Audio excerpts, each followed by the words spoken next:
Welcome to Payments Playbook, the show where we explore the strategies and systems that drive smarter payments, stronger cash flow, and more profitable business. Brought to you by Paylink, the business-to-business payment experts. Now let's dive into today's episode. For today's episode of Payments Playbook, we have Wes Smeigh with Resultz. Welcome, Wes, and thanks for being here. Hey, Paul, thanks so much for inviting me. I'm looking forward to having a conversation with you. Excellent. Appreciate that. Wes, can you share a little bit about Resultz and your work history? Sure. I've been in technology for, 35 years. I hate to admit that, but 35 years. I was with Sprint, long distance company.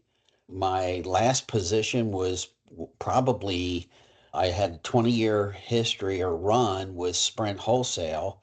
When I left Sprint Wholesale, I was a sales director in the northeast part of the country, and I had some pretty significant size accounts. One year I won Best of the Best, which was a President's Club, but a better ranking. So, you had to qualify for President's Club, but then the guys and gals that were on top got the Best of the Best award. I got one of those.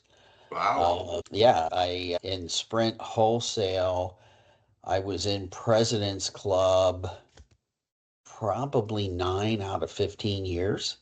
Well, that's impressive. Yeah. And I love what I did. I mean, I love what I do today. When I left Sprint, they changed the way they do business. And then I ended up starting Resultz, the company I have today, did it on my own. It's been a rough ride. Rough meaning, I jumped into this about 2016. And although I've got some great customers, the economy just wasn't kind to startups.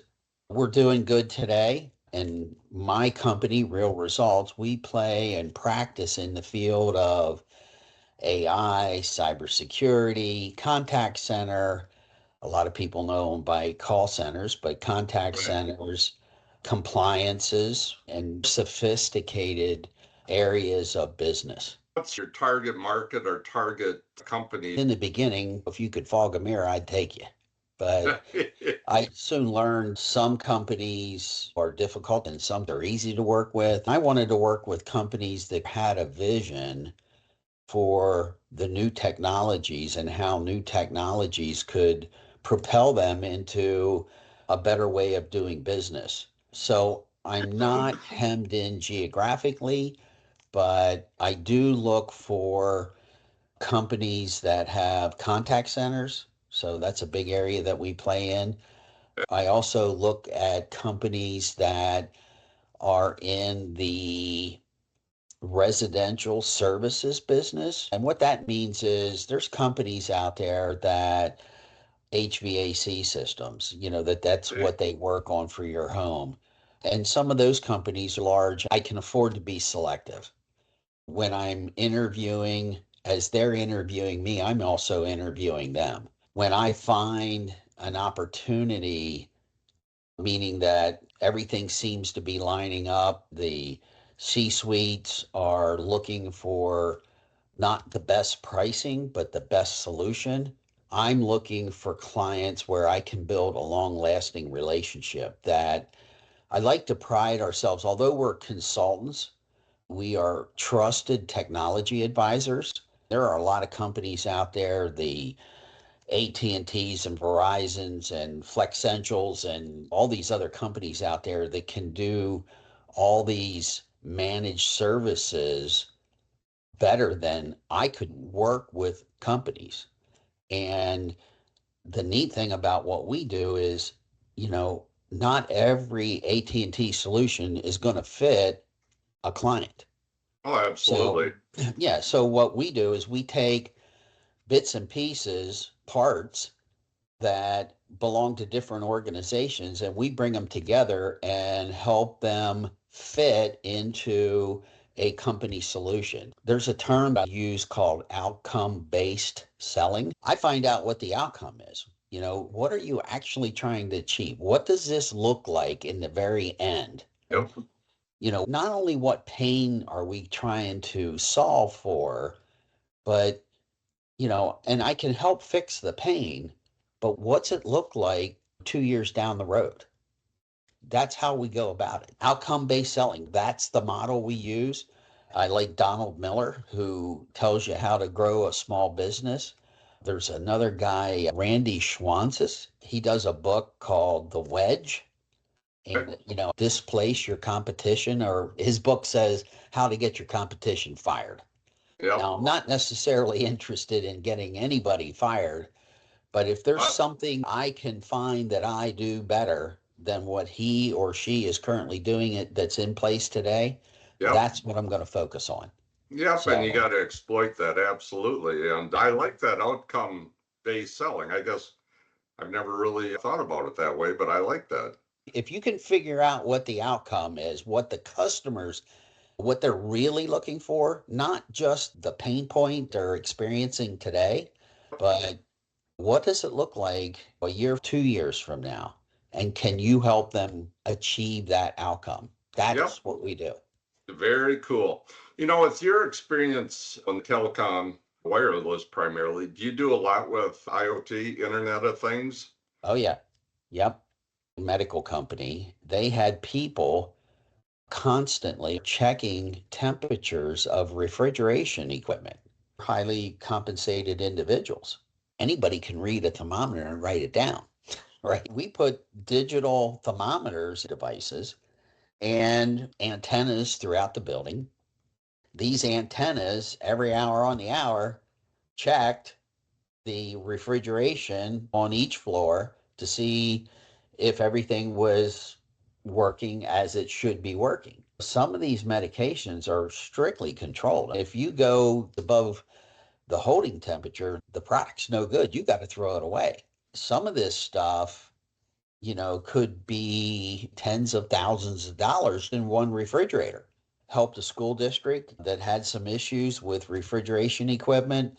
They ended up losing a couple of refrigerators over a school year, and that ended up costing the school district $100,000. So the solution that we put into place, very similar to the medical patient, does the same thing. And it took temperatures where as soon as the refrigerator got above a certain temperature, I think it was 38 degrees, it notified somebody.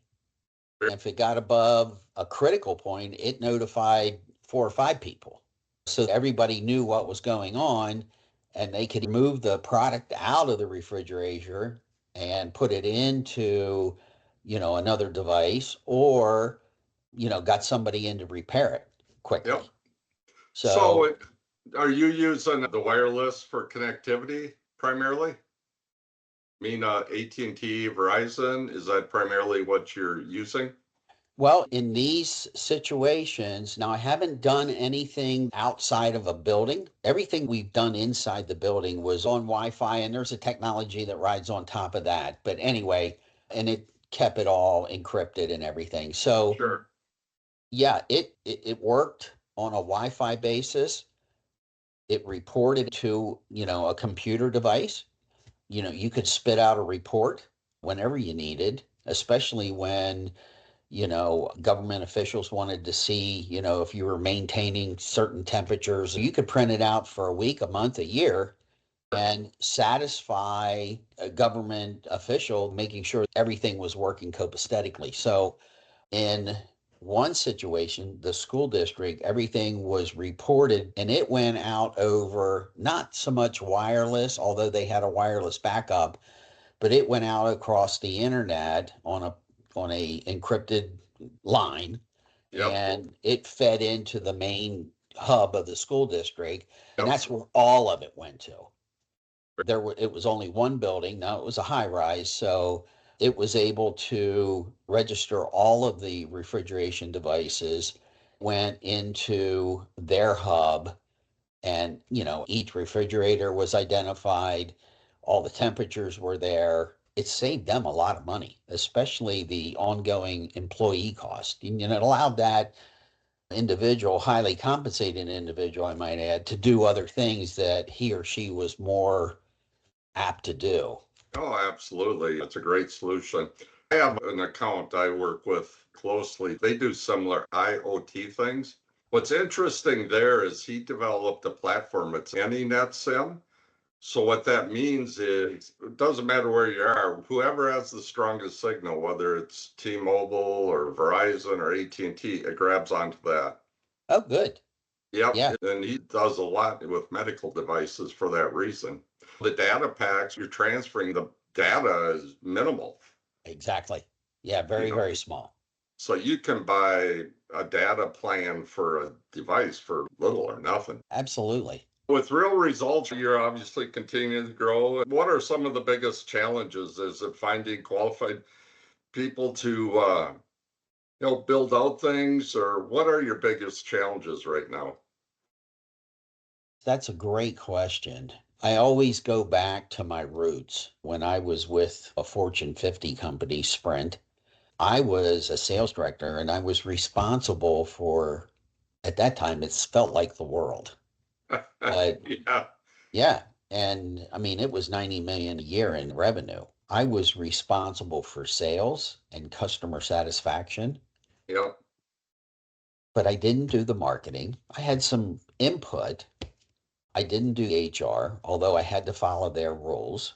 right. And, just there's so many things as an entrepreneur that we are responsible for that until you really sit down and look at it, financing, the monthly numbers, Yep, working with banks, trying to get loans so that you can grow. yep. Uh, you know, I was talking to an individual the other day and, he was all willing to lend me money, but the interest rate was approaching like 38%. Oh, for Who Pete's the heck? sakes. Yeah, who can afford that? So, big thing is employees. I'm currently looking for a sales development rep, Yep, SDR, and I can't, I mean, I've had several, and some people can really sell themselves, but when it comes to doing the job, it's like trying to pick up a 500-pound dumbbell. yep. It, you know, it's just difficult. And And what I and found too is people can sell themselves, but they never ask for the order.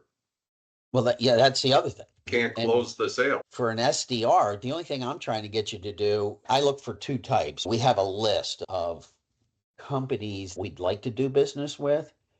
So I need an SDR, a junior SDR, to make sure that this list is verified. So, Yeah, so to get a junior SDR to do their job is difficult. And then the what I would call a senior SDR, somebody that's got a list and needs to make phone calls and book appointments so that myself and a couple, there's 8 of us that run appointments.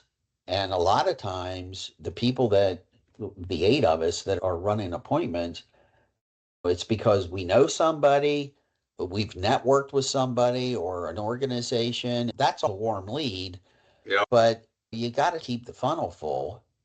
If you don't have somebody working on the front side to help you do that, yeah. it makes life difficult. And a good salesperson that can sell and knows how to ask for the order, you got to keep feeding them fresh leads so they continue to have a pipeline. That Yeah, becomes difficult. you only have so many hours in a day, right?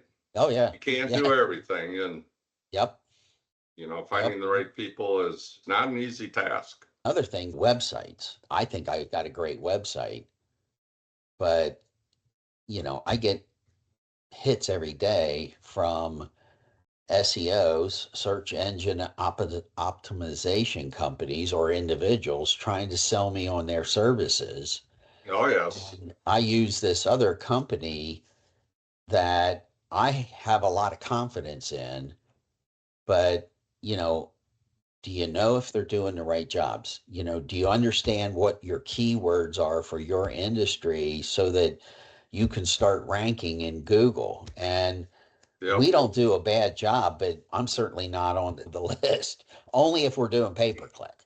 That can be a black hole too. I mean, that can get very costly in a quick hurry. Oh, yeah, yeah. I've been through that. Wes, how do people find out more about Real Resultz, and how would they get a hold of you? Well, I got three things. My website is Real Resultz, all one word, and you spell results with a Z. My email address is Wes, W-E-S, at realresultz.com. Okay. And I have a toll-free number, too, that we answer all the time, and that's 833-421-5678. All right. Yeah. Well, great. Thanks for joining, and we'll talk to you soon. Okay, very good. Paul, it's been a lot of fun.